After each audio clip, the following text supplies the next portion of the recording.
Solve the differential equation. First या second, कौन सा पार्ट? डिफरेंशियल इक्वेशन दी हुई है, solve the differential equation.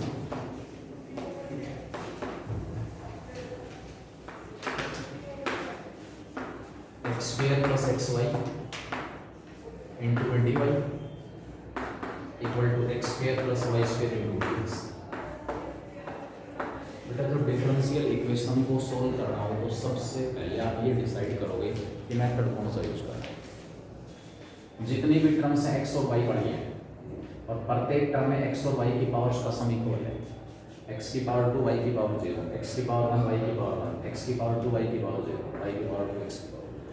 Clear सा इंडिकेशन है ये हमारे पास होमोजेनियस डिफरेंशियल वेरिएबल सेपरेट नहीं हो सकते, यहाँ से सेपरेट होने की दिक्कत आएगी। यहाँ से एक्स कॉमन आ जाएगा, अंदर एक्स और वाई कट जाएगी। मल्टीप्लाई है तो उनको सेपरेट किया जा सकता है, प्लस और माइनस साइन के साथ अगर एक्स और वाई वाली टर्म है तो वहाँ से उनको सेपरेट नहीं कर सकते। D Y by D X आ गया, X square plus X Y square divided by X square plus x.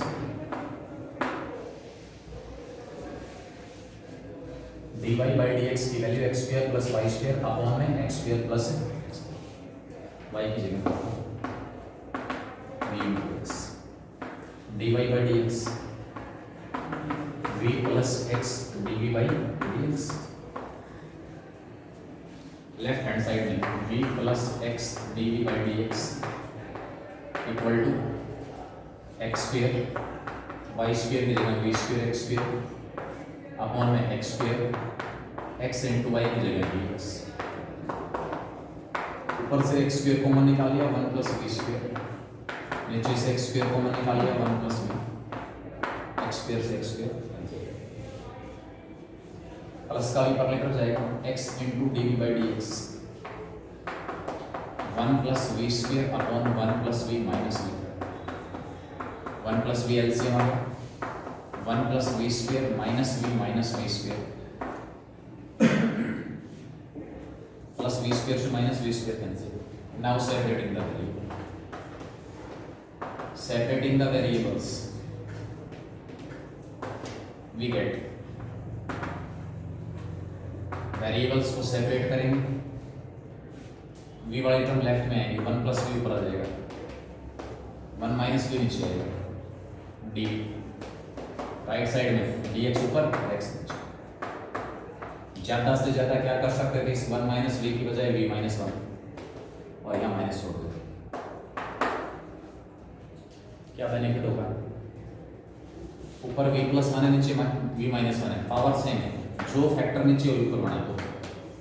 क्या करेंगे इसके लिए, ऊपर 1 सब्ट्रैक्ट और 1 ऐड, इसके अपॉन में भी वी माइनस 1 इसके अपॉन में V minus 1 D minus 1 by X का माइनस log x कैंसिल 1 का integration v 2 times log of v minus 1 equal to minus log x plus v की वैल्यू वापस पुट कर देंगे इसमें y upon x solution v की जगह वापस क्या पुट करेंगे y अपॉन x। एक इसमें क्वेश्चन था 7th क्वेश्चन होता है, सेकंड पार्ट तो इसमें लीनियर है, इसी का सेकंड पार्ट तो कैसे डिफरेंशियल इक्वेशन है लीनियर। एक्स स्क्वायर माइनस 1 से डिवाइड करो, पी की वैल्यू आ जाएगी 2x upon X square minus 1 और क्यू आ जाएगा 1 upon X square minus 1 whole square. Integrating factor निकालेंगे, पी की पावर में 2x upon X square minus 1 का integration log of X square minus 1, ये और लोग कैंसिल हो जाएंगे, integrating factor X square minus 1 आ जाएगा और उसके बाद solution y into integrating factor equal to q into integrating factor दोनों के प्रोडक्ट का इंटीग्रेशन। 7th क्वेश्चन में कह रहा है scalar product of the vector, scalar product of the vector I plus j plus k with A unit vector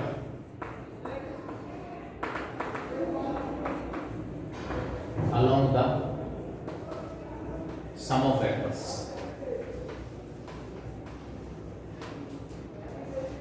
to I plus 4j minus 5k I plus 2j plus 3 is equal to 1। Question को समझना था उसके लिए। इस vector का scalar product in दोनों के सम के अलोंग जो यूनिट वेक्टर उसके साथ, अगर मैं इस वेक्टर को ए कह रहा हूं आई प्लस जे प्लस के, ये वेक्टर मेरे पास बी आ गया 2i plus 4j minus 5k, और ये वेक्टर हमारे पास सी हो गया lambda I plus 2j plus 3k। A का scalar product with A unit vector along B plus C. तो पहले क्या करोगे, बी प्लस सी के अलोंग यूनिट वेक्टर निकालो। बी प्लस सी क्या आ गया, lambda plus 2 into I plus 6j minus 2 B plus C. Unit vector along B plus C N cap, नाम दे दो उसको एन कैप बी का unit vector along B plus सी। B plus C के along जो यूनिट वेक्टर है उसको मैंने क्या नाम दे दिया, एन कैप। क्या होगा N cap, lambda plus 2 into I plus 6j minus 2k upon जिस वेक्टर के अलोंग यूनिट वेक्टर निकाल रहे हो उसको उसी के मैग्नीट्यूड से डिवाइड। इसके मैग्नीट्यूड से डिवाइड करेंगे, क्या आएगा, लैम्डा प्लस 2 का स्क्वायर प्लस 36 प्लस 4 सारे का स्क्वायर। अब ए का डॉट प्रोडक्ट एन कैप के साथ निकालना है, वो बन दिया।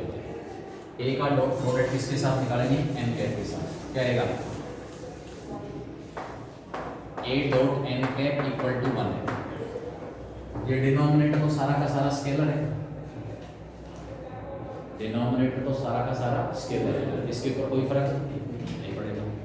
कहाँ आएगा स्केलर प्रोडक्ट, आई का कोफिशिएंट यहाँ पर क्या होगा, ए हमारे पास है आई प्लस जे प्लस के, इसका स्केलर प्रोडक्ट निकालना है lambda plus 2 into I plus 6j minus 2k divided by इस नीचे वाले को सोल्व कर दो, बोले स्क्वायर ओपन करेंगे तो lambda square plus 4 lambda plus 40 plus 4 44, और ये स्केलर प्रोडक्ट बन दिया हुआ है। ये सारा का सारा स्केलर है नीचे वाला। किसी भी वेक्टर के साथ अगर स्केलर मल्टीप्लाई है, स्केलर बाहर आ जाता है, तो ये सारा का सारा स्केलर बाहर आएगा 1 बाई राइट साइड में जाके मल्टीप्लाई हो जाएगा। ऊपर स्केलर प्रोडक्ट लैम्डा प्लस 2 को 1 से मल्टीप्लाई करेंगे, लैम्डा प्लस 2 1 को 6 से प्लस 6 1 को माइनस 2 से minus 2 equal to square root of lambda square plus 4 lambda plus 44 plus 2 से माइनस 2 कैंसिल, स्क्वायर कर दो दोनों साइड्स का, lambda square plus 36 plus 12 lambda equal to lambda square plus 4 lambda plus lambda square से lambda square cancel हो गया, 12 minus 4 8 lambda equal to 8, और यहाँ से हमारे पास लैम्डा की वैल्यू आ जाएगी। बाकी तो प्लेन वाले काफ़ी रिसेंटली की तो निकलेगी होंगे सारे के सारे। 3D वाले जो क्वेश्चन है, फर्स्ट क्वेश्चन के अंदर जहाँ क्यूब दिया हुआ है ना, क्यूब रूट dy/dx की पावर 1/3 उसको एक तरफ करना था, बाकी सब दूसरी तरफ, और उसके बाद हम क्या करते हैं, इसका क्यूब करते हैं। ऑर्डर कितना आएगा, सेकंड, और डिग्री कितनी होगी 3, तो वहाँ से दोनों का सम आ जाएगा 5। बाकी तो सीधे सीधे क्वेश्चन। अगला जो टॉपिक हमारे पास होगा इसमें linear programming.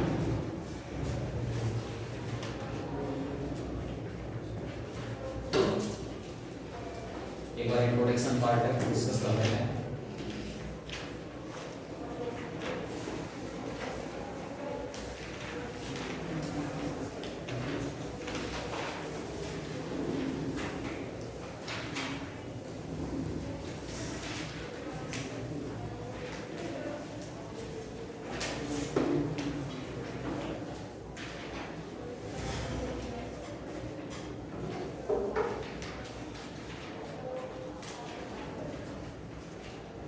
linear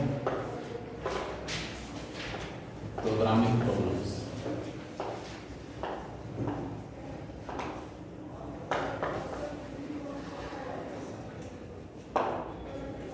short name इसको LPP। चैप्टर का नाम है simple linear program. Branch of mathematics which deals with planning. Mathematics की वो ब्रांच जो प्लानिंग से रिलेटेड है। वाइटल रोल इन बिजनेस, बहुत बड़ा रोल है बिजनेस के अंदर। अगर हम इसी का एग्जांपल लें कि बिजनेस के अंदर इसका रोल क्या है। कोई भी बिजनेसमैन है, अपना बिजनेस सेटअप करेगा, उसके लिए सबसे पहले उसके रिक्वायरमेंट्स क्या कुछ है।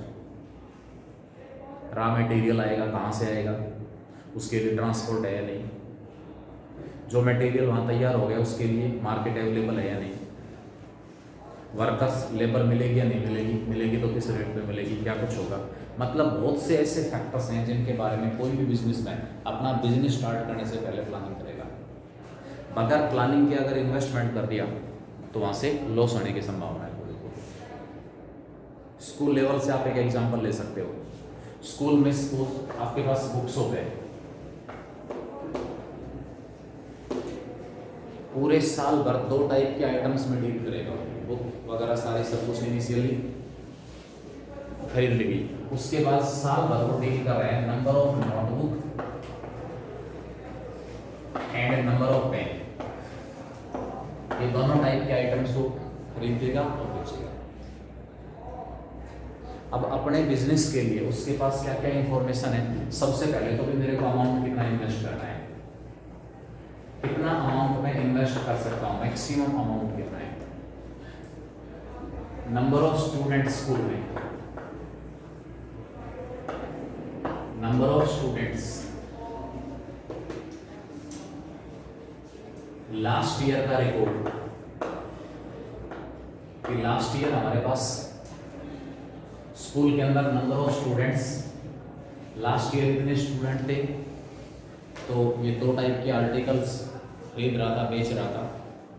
तो नोटबुक कितनी बिकी थी साल भर में, पेन साल भर में कितने बिके थे, प्रॉफिट उसको नोटबुक के ऊपर जाता है या पेन के ऊपर जाता है। ये नहीं कि 20,000 रुपये इन्वेस्ट करने 10,000 की नोटबुक ले ली और 10,000 के पेन ले लिए। हो सकता है 10,000 के पेन ले लिए, 10,000 के पेन पूरे साल भर बिके ही ना, अमाउंट ब्लॉक हो गया, आउटपुट कुछ मिलेगा नहीं, प्रॉफिट कुछ मिलेगा नहीं, और नोटबुक शॉर्ट रहेगी, वो और ज़्यादा अमाउंट इन्वेस्ट करना पड़ा फिर बाद में। तो इसमें सारा सब कुछ डिपेंड होगा कि भाई लास्ट ईयर स्ट्रेंथ क्या थी, लास्ट ईयर की जो स्ट्रेंथ है उसके अकॉर्डिंग आर्टिकल्स की खपत कितनी थी, कितने नोटबुक और कितने पेन जो है वो कंज्यूम होती। और उसके बाद कि मेरे को एक नोटबुक में परचेज कर रहा हूँ, वहाँ से इतना बेनिफिट मिल रहा है, इतने एक जो पेन है उससे मेरे को इतना बेनिफिट मिल रहा है। अल्टीमेटली उसका जो टारगेट है वो मिनिमम इन्वेस्टमेंट से मैक्सिमम रिटर्न या प्रॉफिट या आउटपुट। इस ब्रांच के अंदर जो कुछ भी होगा मिनिमम इन्वेस्ट करके लिमिटेड जो रिसोर्सेज हैं उनको कितने बढ़िया तरीके से यूज़ किया जाए, best use of limited resources to get maximum output. ये है सारा का सारा इस ब्रांच का लीनियर प्रोग्राम। 3-4 टाइप की प्रॉब्लम है, डाइट से रिलेटेड है, ट्रांसपोर्ट से रिलेटेड है, प्रोडक्शन से रिलेटेड है। और आपके पास इसमें आ जाएगा ट्रांसपोर्ट से रिलेटेड है। मान लो सपोज किसी के पास गोडाउन है, कोई फैक्ट्री से डायरेक्ट सप्लाई आ रही है किसी मटेरियल की, और वहाँ उस गोडाउन से वो सप्लाई देनी अलग अलग शॉप्स के ऊपर। 2 उसके पास गोडाउन है, कहाँ से कितने आर्टिकल्स, कितनी यूनिट कहाँ से कहाँ बेचे जाएं कि ट्रांसपोर्ट का खर्चा जो है वो कम से कम, ट्रांसपोर्ट का खर्चा कम से कम हो। उसके बाद आपके पास इसमें डाइट से रिलेटेड प्रॉब्लम हो सकती है कि भी डाइट के अंदर ये 2-3 टाइप का फूड मिक्स करना है। फर्स्ट टाइप का जो फूड है इसकी कीमत ये है, सेकंड टाइप का फूड इसकी कीमत ये है, थर्ड टाइप का फूड इसकी कीमत ये है। इसमें मिनरल्स जाता है, इसमें जो विटामिन सब जाता है, इसमें कार्बोहाइड्रेट जाता है। तीनों टाइप्स का जो फूड है वो कितनी मात्रा में मिक्स किया जाए, बैलेंस डाइट बनाना चाह रहा है, ताकि उसके ऊपर डाइट के ऊपर खर्चा भी कम से कम हो और जो मिनिमम रिक्वायरमेंट्स हैं वो सारी की सारी पूरी भी हो जाए। तो मतलब कुछ भी इम्प्लीमेंट करने से पहले प्लानिंग जो होगी वो सारा का सारा इस ब्रांच में। ये तो हो गई जनरल डेफिनेशन। अब हम मैथमेटिकल डेफिनेशन की बात कर रहे हैं एक्चुअल कि हमारे पास लीनियर प्रोग्रामिंग क्या है। Branch of mathematics,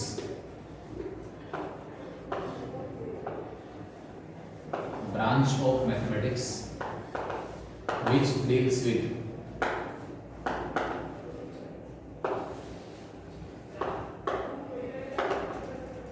optimization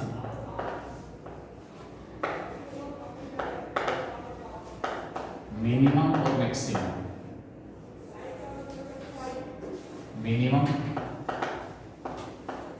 or maximum of a function of two or more variables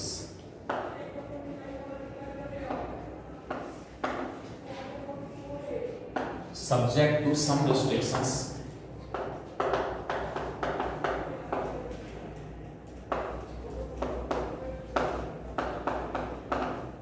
on the variables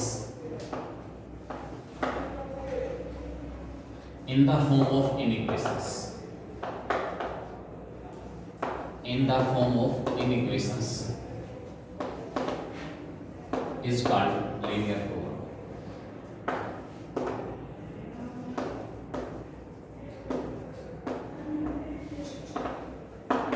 mathematics की वो ब्रांच जो किसी भी फंक्शन की मिनिमम या मैक्सिमम वैल्यू निकालने से रिलेटेड है। वो फंक्शन किसका फंक्शन है? ऑफ टू और more variables. Branch of mathematics which deals with optimization. Optimum जो वर्ड है तो दोनों पॉसिबिलिटी है, मिनिमाइज भी करवा सकता है और मैक्सिमम। ऑप्टिमम वैल्यू का मतलब है कि वो या तो मिनिमम हो या फिर मैक्सिमम। प्रॉफिट चाहेगा उसको मैक्सिमाइज करवाएगा। डाइट के ऊपर जो खर्चा हो रहा है मिनिमम चाहेगा, ट्रांसपोर्ट का खर्चा मिनिमम चाहेगा। तो मैथमेटिक्स की वो ब्रांच जो किसी भी फंक्शन के अंदर वेरिएबल्स की संख्या कितनी दी हुई है? टू और मोर। दो या दो से ज्यादा वेरिएबल्स का कोई फंक्शन है, उस फंक्शन की मिनिमम या मैक्सिमम वैल्यू निकालने से रिलेटेड डिस्कशन इस ब्रांच में होगा। और जो वेरिएबल्स आपको दिए हैं टू और मोर वेरिएबल्स, इन वेरिएबल्स के ऊपर हमें कुछ रिस्ट्रिक्शंस मिलेंगे कि भी नोटबुक की संख्या 1000 से ज़्यादा परचेज नहीं करेगा, पेन 2000 से ज़्यादा परचेज नहीं करेगा, टोटल जो खर्चा इनके ऊपर आ रहा है उससे ज़्यादा नहीं होना चाहिए। तो वेरिएबल्स के ऊपर हमें कुछ रिस्ट्रिक्शंस मिलेंगे और वो जो रिस्ट्रिक्शंस होंगे किसकी फॉर्म में मिलेंगे? In the form of equations. तो ऐसी ब्रांच जो किसी भी फंक्शन की मिनिमम या मैक्सिमम वैल्यू निकालने से रिलेटेड है, उस फंक्शन के अंदर वेरिएबल होंगे दो या उससे ज़्यादा, ठीक है। और वेरिएबल्स के ऊपर हमें कुछ रिस्ट्रिक्शंस मिलेंगे और वो रिस्ट्रिक्शन किसकी फॉर्म में होंगे? इनइक्वेशंस की। ये सारा डिस्कशन जिस ब्रांच में होगा वो ब्रांच क्या कहलाएगी? Linear programming. लीनियर वर्ड यहाँ पर, प्रोग्रामिंग तो समझ में आता है, ठीक है, प्लानिंग प्रोग्रामिंग। लीनियर जो वर्ड हमारे पास आ रहा है, all the equations and inequations involved will be linear functions of the variable।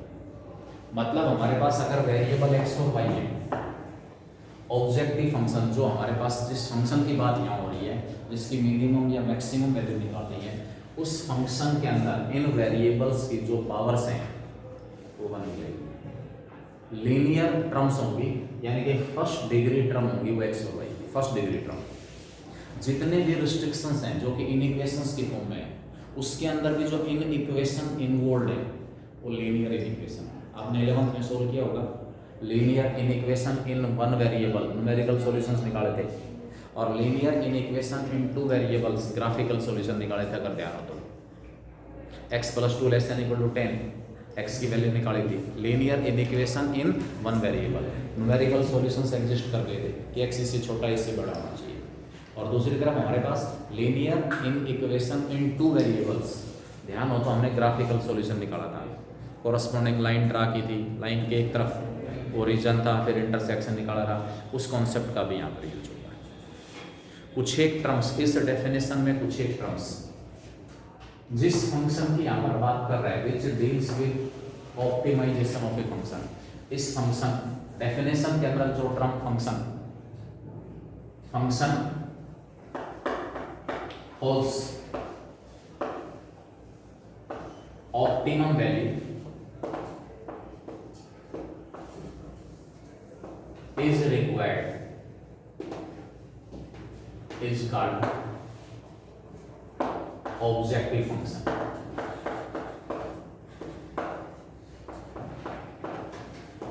जिस फंक्शन की मिनिमम या मैक्सिमम वैल्यू निकालनी है उस फंक्शन को हम क्या कहेंगे, ऑब्जेक्टिव फंक्शन, और जनरली इसको डिनोट करेंगे जेड से, and generally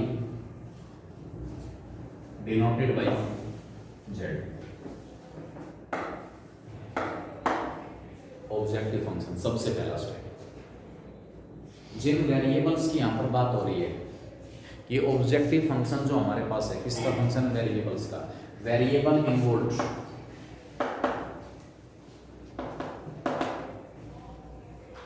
are called decision variables.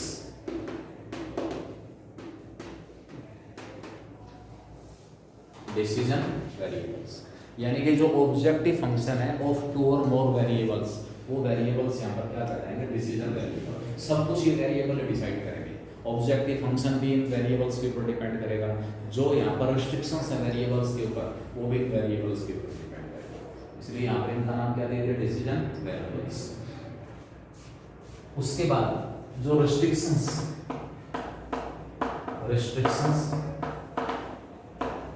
On the variables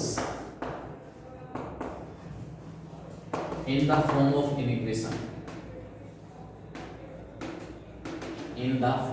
inequation, are called constraint, linear constraint or simply constraint। linear constraint कह दो इनको या simply constraint, यानी कि वेरिएबल्स के ऊपर इन इक्वेशन फॉर्म में जो रिस्ट्रिक्शंस होंगे उन रिस्ट्रिक्शंस को हम क्या नाम देंगे, कंस्ट्रेंट्स और linear constraints. Non negative constraint, non negative constraints, जो रिस्ट्रिक्शन, जो वेरिएबल्स हमारे पास होंगे, decision variables x y, variables हमारे पास हैं, डिसीजन वेरिएबल जिनको कह रहा हूं, वो हमेशा ग्रेटर देन और इक्वल टू 0 होंगे उनकी वैल्यू। पेन कितने परचेज किए, नोटबुक कितनी परचेज की, उनकी संख्या कभी भी नेगेटिव नहीं होगी। कितने यूनिट कहाँ से कहाँ ट्रांसपोर्ट हुई, कितने यूनिट कौन से गोडाउन से किस शॉप के ऊपर ट्रांसपोर्ट हुई, उनकी संख्या कभी भी नेगेटिव नहीं आएगी। तो जो यहाँ पर डिसीजन वेरिएबल्स हैं वो हमेशा क्या होंगे, ग्रेटर देन और इक्वल टू 0। इसलिए एक्स एंड वाई, अगर वेरिएबल हमारे पास एक्स और वाई हैं, x y z and so on, greater than और इक्वल टू 0, ये रिस्ट्रिक्शन वेरिएबल्स के ऊपर क्या कहलाएगा, नॉन नेगेटिव कंस्ट्रेंट्स। ये तो बात आएगी फॉर्मेशन, प्रॉब्लम फॉर्मेशन। क्वेश्चन दो पार्ट्स में आएगा, प्रॉब्लम का फॉर्मेशन और उसका सॉल्यूशन। प्रॉब्लम का फॉर्मेशन और उसके बाद उसका सॉल्यूशन, ठीक है। तो फॉर्मेशन के अंदर आपके पास सबसे पहले आपको क्या करना होगा, ऑब्जेक्टिव फंक्शन। सबसे पहले तो वेरिएबल डिसाइड करोगे, इस क्वेश्चन में वेरिएबल में क्या लेके चलो। जैसे आपके पास आ गया कि भी number of pen and number of notebook, वो वेरिएबल हो जाएगा। इन वेरिएबल्स के ऊपर ये डिपेंड कौन करेगा, ऑब्जेक्टिव फंक्शन, जिसकी हमें मिनिमम या मैक्सिमम वैल्यू निकालनी है। इन्हीं वेरिएबल्स के ऊपर डिपेंड कौन होंगे, रिस्ट्रिक्शंस, जो कि लीनियर रिस्ट्रिक्शंस होंगे in the form of equations. तो सबसे पहला पॉइंट यहाँ पर आप वेरिएबल डिसाइड करोगे। एक दो क्वेश्चन निकालेंगे, वहाँ से क्लियर हो जाएगा सब कुछ कि यहाँ पर वेरिएबल, क्वेश्चन की लैंग्वेज से ही आपको पता लग जाएगा कि यहाँ वेरिएबल में क्या लेके चलो। सबसे पहले आप क्या डिसाइड करें, वेरिएबल। वेरिएबल डिसाइड होते ही आपके पास ऑब्जेक्टिव फंक्शन तैयार होगा। ऑब्जेक्टिव फंक्शन तैयार होते ही वेरिएबल्स के ऊपर कुछ रिस्ट्रिक्शंस होंगे, वो सारे के सारे रिस्ट्रिक्शंस अप्लाई करते हुए कुछ एक इनइक्वेशंस बन जाएंगी, जिनको कलेक्टिवली कंस्ट्रेंट्स कहा जा रहा है। कंस्ट्रेंट्स, ये आपके पास की पेन और नोटबुक की जो संख्या है वो 2000 या उससे ज़्यादा हो, एक्स नंबर ऑफ पेन और वाई नंबर ऑफ नोटबुक। अकेले जो पेन है उनकी संख्या 1000 से ज़्यादा नहीं होनी चाहिए, नोटबुक जो है उनकी संख्या 2000 से ज़्यादा नहीं होनी चाहिए। तो इस प्रकार के रिस्ट्रिक्शंस मिलेंगे आपको वेरिएबल्स के ऊपर, जो क्या कहलाएंगे, कंस्ट्रेंट। वो क्वेश्चन डिस्कस करेंगे, वहाँ क्लियर होगा किस टाइप की इक्वेशंस बने। तो ये पार्ट तो जाता है आपका फॉर्मेशन में, कि इस फंक्शन के मिनिमम या मैक्सिमम वैल्यू निकालो, और जो वेरिएबल इन्वॉल्व है उनके ऊपर ये रिस्ट्रिक्शंस हैं कि this plus this variables a1x plus b1y less than greater than equal to c1, a2x plus b2y less than equal to c2 and so on, x and y both greater than equal to 0। ये इस type के constraints हैं। इस type के जो linear equations हैं in the two और more variables, उनको हम क्या कहेंगे? कंस्ट्रेंट्स।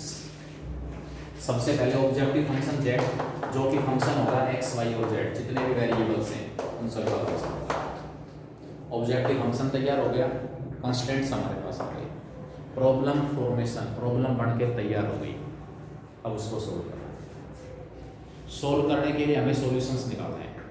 सॉल्यूशन निकालते हैं, इसमें सबसे पहले टर्म यहाँ पर जो यूज हो रही है वो हमारे पास है फिजिबल रीजन। फिजिबल रीजन क्या होगा? फिजिबल सॉल्यूशन क्या होगा? ऑप्टिमल सॉल्यूशन क्या होंगे? और उसके बाद फिजिबल रीजन बाउंडेड या अनबाउंडेड दिया हुआ है तो उस केस में हमारे पास क्या कुछ होगा? ये दो तीन इसमें टर्म हो रहे हैं। प्रॉब्लम तैयार होते ही हमारे पास सबसे पहले टर्म आ जाती है feasible region.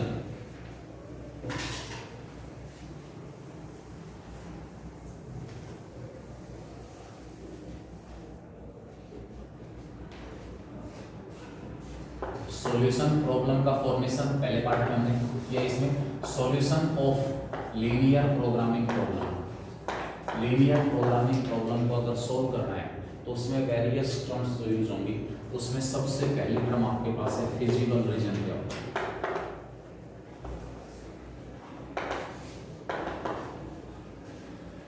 Region in which all inequations will satisfy.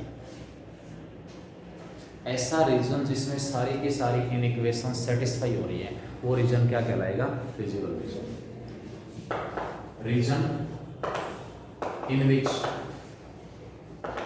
All inequations will satisfy.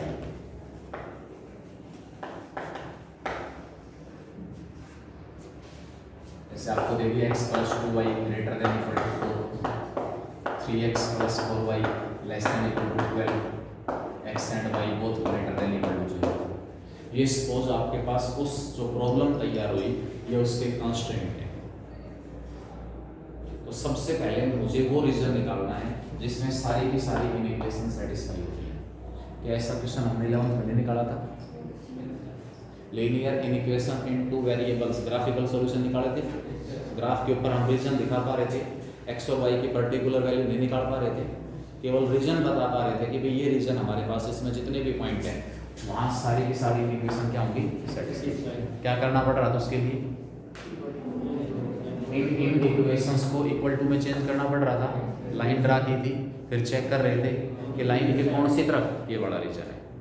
तो इस केस में हमारे पास x plus 2y greater than equal to 4 है। ये लाइन कहाँ से पास हो रही है? x plus 2y equal to 4 line draw की। इस लाइन के पासिंग पॉइंट x और y, x 0 तो y कितना आ रहा है?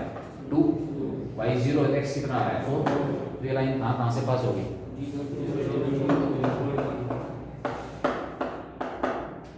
0 2 और 4 0।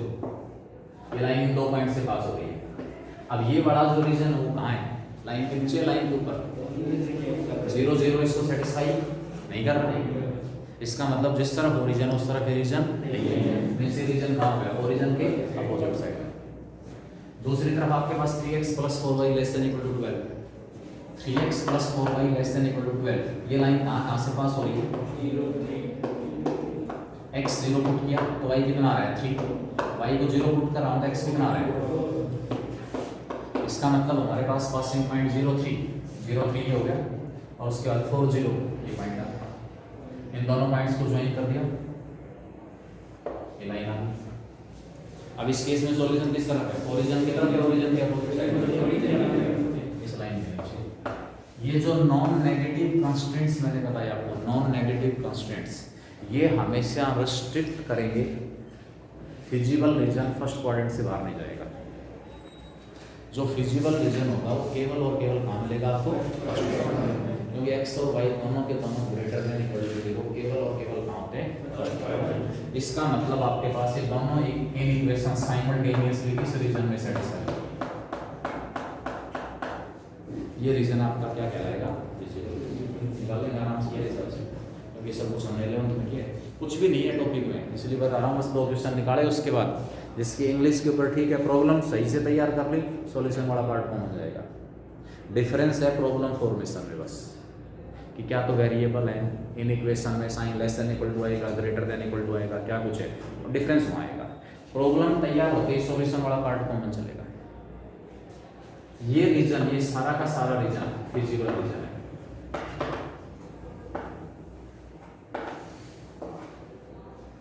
फिजिबल रीजन सबसे पहले मैंने बताया, feasible region, region in which all inequations will satisfy. इस रीजन के अंदर जितने भी पॉइंट हैं उनके एक्स और वाई कोऑर्डिनेट एक साथ इन तीनों इन इक्वेशंस को क्या करेंगे, सेटिस्फाई।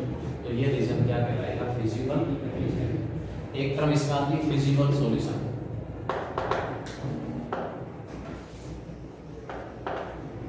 फिजिबल सॉल्यूशन,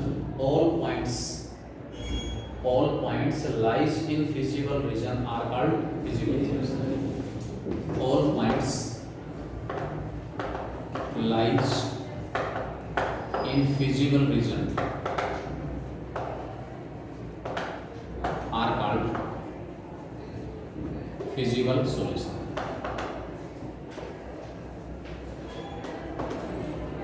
हमें फिजिबल सॉल्यूशन नहीं निकालना, हमें तो ऑप्टिमल सॉल्यूशन निकालना है। मतलब वो पॉइंट जो हमारा ऑब्जेक्टिव फंक्शन होगा 3x + 5y, ऐसा x और y फाइंड आउट करना है जो इस z की वैल्यू मैक्सिमम है। कोऑर्डिनेट्स और the point for which z is minimum और मैक्सिमम। ऑप्टिमल सॉल्यूशन,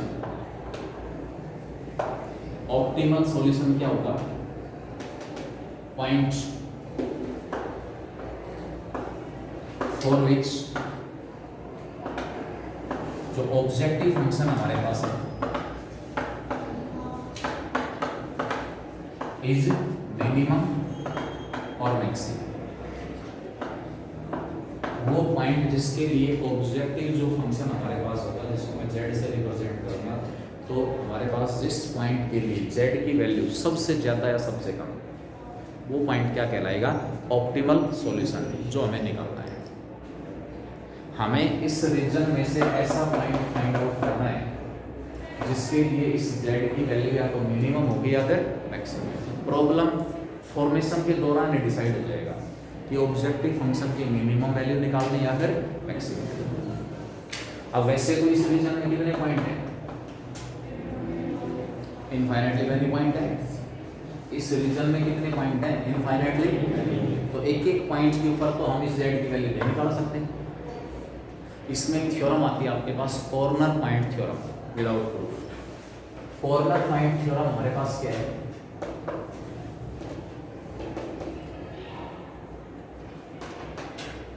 मिनिमम और मैक्सिमम वैल्यू, मिनिमम और maximum value of a function if it will exist, if exist, it will exist at some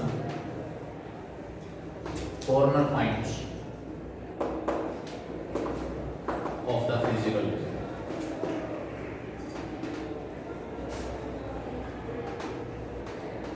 minimum या maximum value अगर objective function की exist करेगी तो केवल और केवल जो हमारा फिजिबल रीजन है इसके किसी ना किसी कॉर्नर पॉइंट के ऊपर एग्जिस्ट करेगी। कॉर्नर पॉइंट हमारे पास कौन से पॉइंट्स होंगे, जहां फिजिबल रीजन के दो बाउंड्री इंटरसेक्ट कर रही है। एक ये कॉर्नर पॉइंट है, एक ये कॉर्नर पॉइंट है और एक ये कॉर्नर। फिजिबल रीजन अगर आपके पास बाउंडेड दिया हुआ है तो उसके अंदर कॉर्नर पॉइंट है, अनबाउंडेड है तो भी कॉर्नर पॉइंट है। कॉर्नर पॉइंट वो पॉइंट होते हैं जहाँ दो बाउंड्री क्या करती है, इंटरसेक्ट। अब ऐसे पॉइंट्स के कोऑर्डिनेट आपको निकालने पड़ेंगे। ये पॉइंट आराम से निकल जाएगा, मुझे पता है 02 है, ये 03 है, ये क्या है 40। इन तीनों पॉइंट्स के ऊपर बारी बारी से आप क्या करोगे, इस z की वैल्यू निकालो। जहाँ z अपनी एक्सट्रीम वैल्यू एक्वायर करेगा उस पॉइंट के x और y कोऑर्डिनेट क्या कहलाएंगे, ऑप्टिमल। और यहाँ आके आपका क्वेश्चन कंप्लीट है। प्रॉब्लम फॉर्मेशन और प्रॉब्लम सॉल्यूशन, दो पार्ट होंगे इसमें। पहले 6 नंबर का पूछा जाता था क्वेश्चन, लेकिन 100 से 80 मार्क्स का पेपर आते ही ये क्वेश्चन आपके पास अब 4 नंबर में आ रहा है। तो पॉसिबिलिटी है थोड़ा सा लेंथी क्वेश्चन आएगा तो आपको प्रॉब्लम तैयार करके दे देगा, केवल उसका सॉल्यूशन निकलवाएगा। या फिर कोई छोटा क्वेश्चन पूछेगा जिसमें इतने ज़्यादा कंस्टेंट्स भी नहीं बढ़ेंगे तो पूरा का पूरा फॉर्मेशन और सॉल्यूशन दोनों पार्ट पूछ सकता है 4। एक नंबर के 2 क्वेश्चन, 1-2 नंबर का क्वेश्चन इस टाइप भी डाल सकता है। तो यहाँ पर वेरियस टर्म्स जो मैंने इसके अंदर बताई आपको कि भाई सबसे पहले ब्रांच क्या है, क्या कुछ होगा इसके अंदर, लीनियर प्रोग्रामिंग की डेफिनेशन क्या है, ऑब्जेक्टिव फंक्शन क्या है, डिसीजन वेरिएबल क्या है, कंस्टेंट्स क्या होते हैं, नॉन नेगेटिव जो कंस्टेंट्स हैं वो हमारे पास क्या है, सॉल्यूशन क्या होगा। इस फिजिबल रीजन में जितने भी पॉइंट है वो सारे के सारे सॉल्यूशन कहलाएंगे। Solution, feasible solution, all points lies in the centre of R का फिजिबल सॉल्यूशन, जिसमें ये पॉइंट भी शामिल है। और इस फिजिबल रीजन में से ऐसा पॉइंट जहाँ ऑब्जेक्टिव फंक्शन अपनी एक्सट्रीम वैल्यू एक्वायर कर रहा है वो पॉइंट क्या कहलाएगा, ऑप्टिमल सॉल्यूशन। उस पॉइंट के जो कोऑर्डिनेट्स होंगे वो क्या कहलाएंगे, इसके सॉल्यूशन। और वो पॉइंट निकालते ही, उस पॉइंट के कोऑर्डिनेट निकालते ही हमारा क्वेश्चन कि भाई ये जो है वो आपके पास इस एक्स और वाई की मिनिमम और मैक्सिमम वैल्यू होगी, एक्स और वाई की वैल्यूज होंगी, जिसके लिए सारी की सारी तो इक्वेशन सेटिस्फाई होंगी। और जो ऑब्जेक्टिव फंक्शन है इसकी मिनिमम या मैक्सिमम वैल्यू, ये सारा सब कुछ आपको मिलेंगे इसके अंदर। मंडे को हम इसमें कोशिश करेंगे हर टाइप के एक 2 क्वेश्चन को, ज़्यादा नहीं। फॉर्मेशन में डिफरेंस है, मैं फॉर्मेशन तक डिस्कस करूँगा, सॉल्यूशन केवल 1-2 केसेज, 1-2 केसेज में सॉल्यूशन निकाल दिया। सॉल्यूशन निकालने वाला मेथड कॉमन चलेगा है, जैसे इन इक्वेशन बन गई, ये फिजिबल रीजन निकालो, इसके कॉर्नर पॉइंट्स के कोऑर्डिनेट निकालो और हर कॉर्नर पॉइंट के लिए जेड की वैल्यू निकालो। जहाँ जेड सबसे ज़्यादा या सबसे कम, उस पॉइंट के कोऑर्डिनेट क्या कहलाएंगे, ऑप्टिमल सॉल्यूशन। जो हमारा टारगेट है ऑप्टिमल सॉल्यूशन निकालना हमारा, कि लिमिटेड जो चीज़ें थी उनका बेस्ट यूटिलाइजेशन कैसे किया हमने, ताकि हमारी सारी की सारी कंडीशंस थी वो फुलफिल होते हुए हमें जो मैक्सिमम आउटपुट, जो हमारा टारगेट था वो हमें वो सारा सब कुछ। मंडे को हम डिस्कस करेंगे इसके